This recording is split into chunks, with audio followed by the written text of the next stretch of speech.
Et justement, la plupart des pourparlers tournent autour de la limitation des émissions de gaz à effet de serre et de la réduction de la dépendance au pétrole. Les géants du gaz et du pétrole doivent maintenant explorer des parties du monde les plus hostiles et creuser encore plus profond pour puiser ces énergies.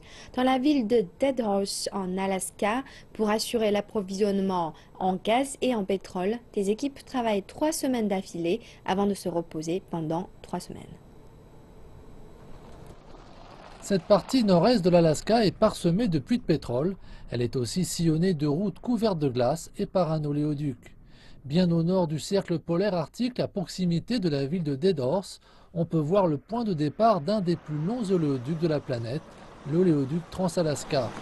Au fil des ans, plusieurs milliers d'ouvriers sont arrivés ici avec la même question en tête.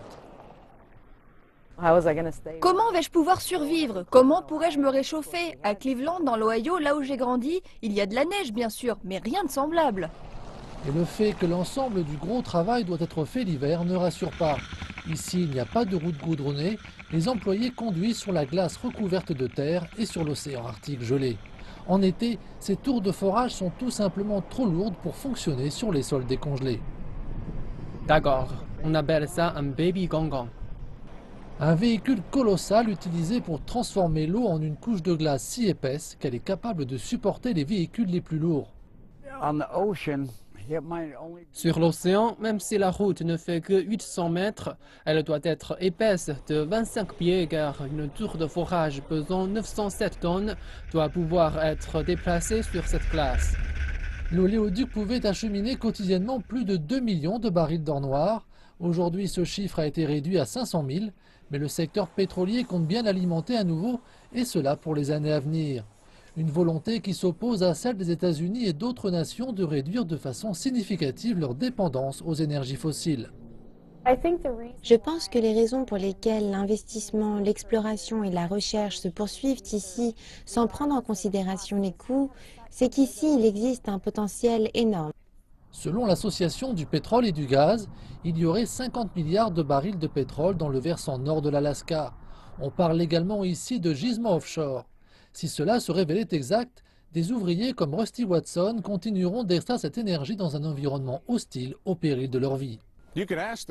Lorsqu'on demande aux quelques milliers de manœuvres et d'ouvriers du secteur pétrolier la raison qui les a poussés à venir travailler dans ce milieu glacé bien au nord du cercle polaire arctique, la réponse est toujours l'argent.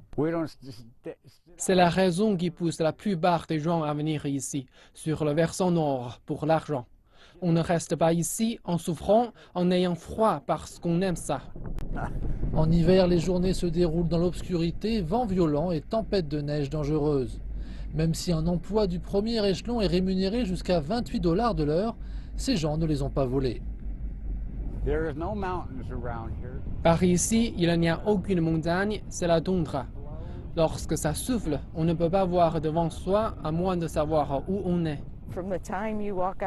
À partir du moment où on passe la porte, on ne peut même pas voir sa propre main placée devant son visage.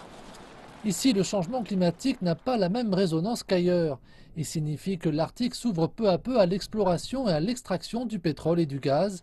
Alors que la planète tente de réfréner sa consommation d'énergie fossile, les analystes affirment que tant que le monde dépendra du pétrole, ces personnes auront du travail.